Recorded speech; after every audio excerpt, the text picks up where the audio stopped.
I have served Aldrich Vane, the Duke of Durnwall, for 11 years, and in that time I witnessed him face down a creditor who threatened ruin, dismiss a minister of the crown with 4 words, and stand at his mother's graveside without a tremor in his jaw. He was the most controlled man I have ever known. He ran Varnmore the way a good clock runs, precisely, without sentiment, and without a single unnecessary sound. I tell you all of this so you understand what it meant when one sentence, spoken in the dark, while he believed himself alone, broke him open completely. The sentence was not grand. It was not delivered before a gasping ballroom or a cathedral full of witnesses. It was said in a sick room in the small hours of a November morning, while frost crept across the window glass and a single candle guttered on the sill, to a woman who had been sewing in the margins of this house for 3 years without anyone thinking to ask what she was worth. Her name was Miss Rowena Fitch. She had come to Varnmore as a seamstress, her father a country vicar, her mother long dead, her circumstances reduced by a combination of bad harvests and an elder brother who had proved spectacularly poor at managing either money or consequence. She arrived in the autumn, 32 years old, with 2 trunks and the particular composure of a woman who has decided she will not be pitied. She mended the household linen, altered the housekeeper's winter gowns, repaired the chair covers in the east parlor, and asked for nothing beyond her wage in a corner of the back library where the light was good. I noticed her immediately. I noticed her because she was perceptive in a way that was rare in a household of people trained to see only what they were asked to see. She noticed when the cook was frightened of the new footman and arranged things so they were never alone in the kitchen together. She noticed when the youngest housemaid was homesick and left a small pot of autumn heather on the girl's windowsill without any note attached. She noticed, I think, that I was watching her, and she found it mildly amusing rather than threatening, which told me a great deal about her. I do not believe the Duke noticed her, not at first. He was a man who organized his attention the way he organized everything else, by usefulness and by rank in that order. A seamstress occupied neither category in any useful degree. She served the household. She did not serve him. He passed through the back library when he needed a specific volume and presumably saw, at his desk's edge, a woman bent over cloth with a needle, and registered her presence the way one registers a piece of furniture. And yet, the first time I suspected something was wrong, or perhaps right, depending on where you are standing, was in December of Rowena's first year. The Duke came into the back library for a volume on Derbyshire land records and found the shelves reorganized. He stood looking at them for a long moment. Then he said without turning, "Who did this?" Rowena set down her needle. "I did, Your Grace. I hope that was acceptable." The older volumes were shelved with the newer ones by subject, which meant the bindings were under stress from the weight. I put them by age and moved the heaviest ones to the lowest shelves. A silence. The agricultural surveys are now separated from the estate records. Yes, I can put them together again if you prefer, but I thought they were different enough in purpose to be. No, he pulled the volume he wanted. It is sensible, he left. She looked at me. I was trying not to smile. Was that approval? She said. From the Duke of Durnwall, that was very nearly a standing ovation. She returned to her needle, but I saw the corner of her mouth move. The second thing I noticed was that the Duke began to find reasons to use the back library more often than he ever had before. Not transparently. He was not a man who did anything transparently. He needed a record. He needed a letter-writing table when his study desk was occupied by his steward. He needed, on one occasion, the particular quality of light in the north-facing window for reading small print. These were all, individually, entirely plausible. Cumulatively, they required a different explanation. Rowena did not seem to notice, or if she noticed, she gave no sign. She sewed. She occasionally made a dry remark about the weather. Once, when the Duke was struggling with the wax seal on a letter, and she had the wax jack closest to hand, She melted it for him without being asked and without comment, and he thanked her in a tone so carefully neutral it was almost painful to listen to. I said nothing. I am paid to observe and organize. I am not paid to offer unsolicited observations about my employer's heart. The second year passed in the same fashion, at a slightly accelerated tempo. She began, occasionally, to speak to him, not deferentially, which I suspect was what undid him entirely, but as she might have spoken to any intelligent person she was willing to spend a sentence on. She told him once that he had miscalculated the drainage yield on the east field by underweighting the clay content in the subsoil, and she knew this because her father's parish had a similar problem and had lost 2 seasons finding out the hard way. The Duke looked at her for a long moment over his papers. "You know about drainage yields," he said. "I know about clay," she said. "The yield is arithmetic, the arithmetic is yours." He revised the figures. The east field drained correctly that spring for the first time in 4 years. He did not say anything further about it. But I always noticed, that he began to leave the connecting door between the back library and the main hall slightly ajar when she was working, as though he found the faint sounds of her presence useful to him somehow. A slight, deliberate creak of a hinge, nothing more. This is the backdrop you need to understand what happened in November of her 3rd year. The Duke rode out on a frosty Tuesday morning to inspect the north boundary wall, which had been reported damaged by the October rains. I had intended to accompany him, but was occupied by an urgent correspondence from London that required his seal before the afternoon post. He went alone, as he sometimes did when he wanted to think without anyone nearby to organize. He was brought back at noon. The horse had startled at a grouse flushing out of the bracken. The Duke had not been thrown. He was too good a rider to be thrown, but the horse had staggered on the frozen ground, and in bringing the animal right, he had been thrown sideways against a dry stone wall. He rode back himself, which told you something about him, but by the time they got him through the door he was pale and running a fever, and the local doctor, summoned in haste, declared 2 cracked ribs and a head knock significant enough to warrant watching through the night. The housekeeper, Mrs. Brant, organized the sick room with her usual efficiency. A footman was stationed outside the door. A maid was set to watch. The doctor left instructions and departed. At 2 in the morning, the footman fell asleep at his post. He was a young man who had been up since 4 the previous morning hauling fuel against the frost, and the maid, who was not much older, was deeply unconscious in the chair beside the window. I had been asleep for 3 hours after a 12-hour day and was not aware of any of this until morning. Rowena could not sleep. She told me this later without particular drama. She had simply been awake, as she sometimes was, and had been sitting at the end of the corridor in the window seat with her needlework when she heard a sound from the sick room that did not match what she expected a sleeping man to make. She opened the door quietly. The candle was nearly gone. The maid was asleep. The footman outside was silent. The Duke was half awake and feverish, turning against the pillow with the particular restlessness of a man whose guard has been stripped away by illness, and who has not quite surfaced to the level where he knows it. She refilled the carafe from the pitcher.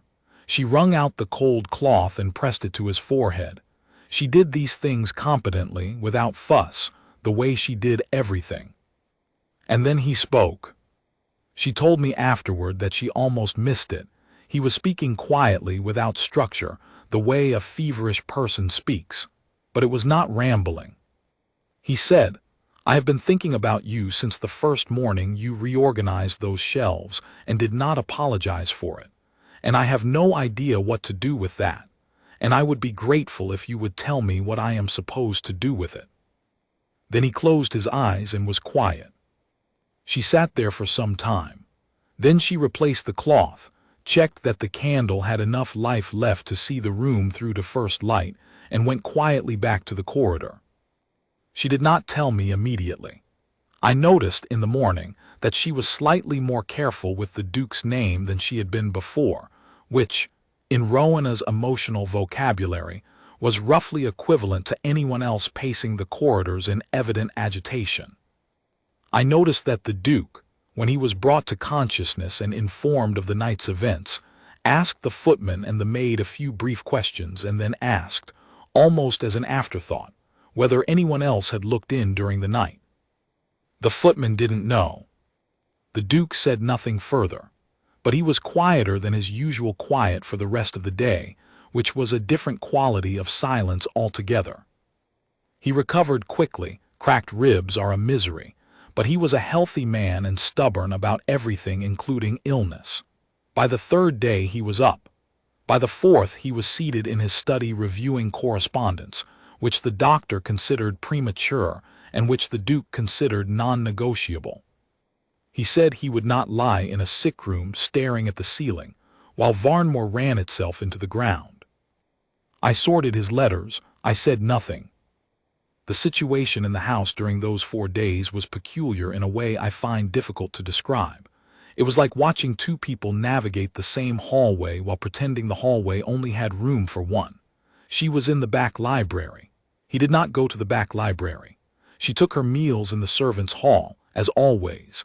He took his in the study. She kept her eyes on her work when she passed him in the corridor. He kept his eyes on whatever he was carrying. They had, by some unspoken agreement, arranged their orbits so as not to require each other to speak, and the precision of that arrangement was itself an admission. She came to me on the 4th evening. She knocked at the door of my small office off the main hall, came in, and sat down in the chair I keep for visitors, and folded her hands in her lap with the particular neatness of a woman who is deciding how much to say. "Mr. Holt," she said, "you have been watching all of this for 3 years." "I have been observing the household," I said carefully. "Yes," she looked at me. "I need to know whether what I heard was something I am supposed to pretend I did not hear." I set down my pen. "What did you hear?" She told me, plainly and without embellishment. When she finished, I was quiet for a moment. "He does not know you heard," I said. "No.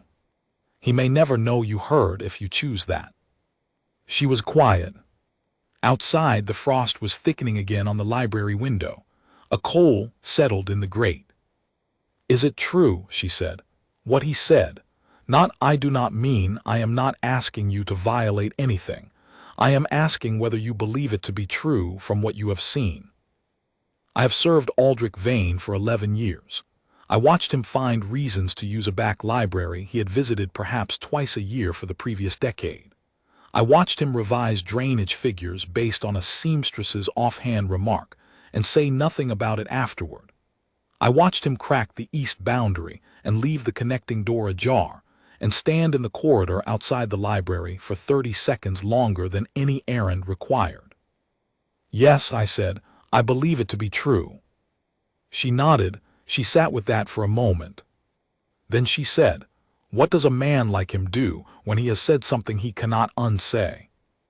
"I think," I said slowly, "that he waits to see whether it will be quietly buried, and if it is buried he buries himself alongside it, and if it is not." I paused. "I do not know that it has ever not been buried. He has been very careful never to say anything that couldn't be." She looked at the fire. "He was not very careful in the sick room," she said. "No," I said, "he was not." She stood up. She thanked me, which was very like her, composed, precise, without unnecessary drama. She went back to the back library, and I heard her settle into her chair, and I sat alone in my office for a long time thinking about the next 24 hours. I did not sleep well. In the morning I sent a note to the Duke. "The back library will be empty between 4 and 5 this afternoon. The housekeeper is at the home farm. I have an appointment in the village." I did not explain further. He had been my employer for 11 years. He was not a stupid man. I was not, in point of fact, at an appointment in the village. I was in my office with the door shut, eating a cold supper at 4 o'clock in the afternoon, and listening to the quality of silence in the house. I heard his step in the corridor at 4:05. I heard the door of the back library open. I heard nothing further, which meant they had both remembered to speak quietly, which I considered hopeful. At 4:45, I heard the door open again. The Duke's step returned down the corridor, slower than usual, but steady. He knocked at my office door and put his head in without waiting for an answer, which he had never done in 11 years. "The appointment in the village," he said. "Was very brief," I said, "rescheduled." He looked at me for a moment. He was not a man who expressed much with his face, but he looked, if I am being precise about it, like a man who has just set down something very heavy after carrying it for 3 years.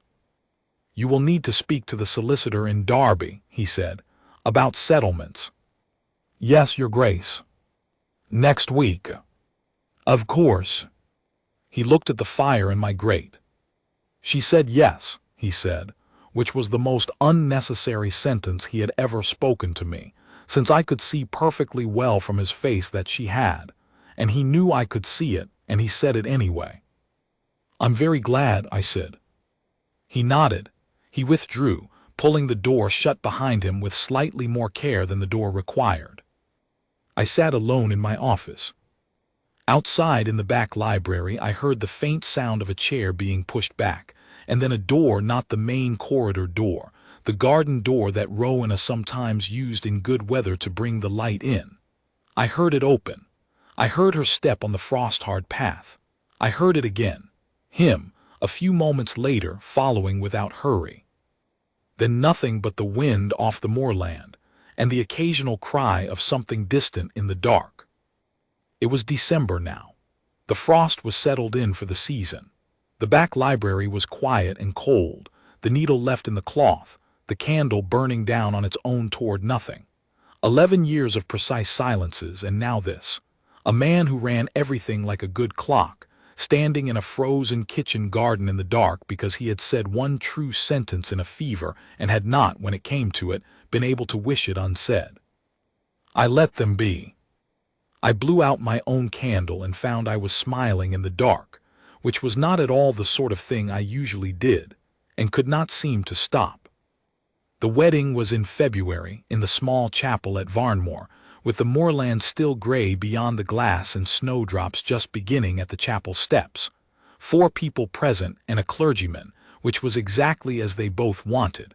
No orchestra, no gasping ballroom of onlookers, no cruel elite gathered to be humbled by the turn of events. Only Rowena Fitch, in a dove-gray gown with her dark hair pinned simply, standing perfectly straight as she always stood, looking at the man she had decided was worth saying yes to. And Aldrich Vane, Duke of Durnwall, the most controlled man I have ever known, who looked at her as though she were the only reliable thing in the room, which she was, as she had always been, for anyone paying the least attention. I was best man, which was not a role I had prepared for, and which required me to hold the ring and keep my face arranged, and not do anything that might embarrass 11 years of professional dignity. I managed mostly. The Duke said his vows in the same measured tone he used for important correspondence, and then, very quietly at the end, he said something that was not in the prayer book, something I could not quite hear across the small chapel, and Rowena laughed once, low and sudden, the way she laughed when something surprised her into it. It was the most undefended sound I had ever heard her make. He had a gift, it turned out, for the one true sentence. He simply needed the right person to say them to.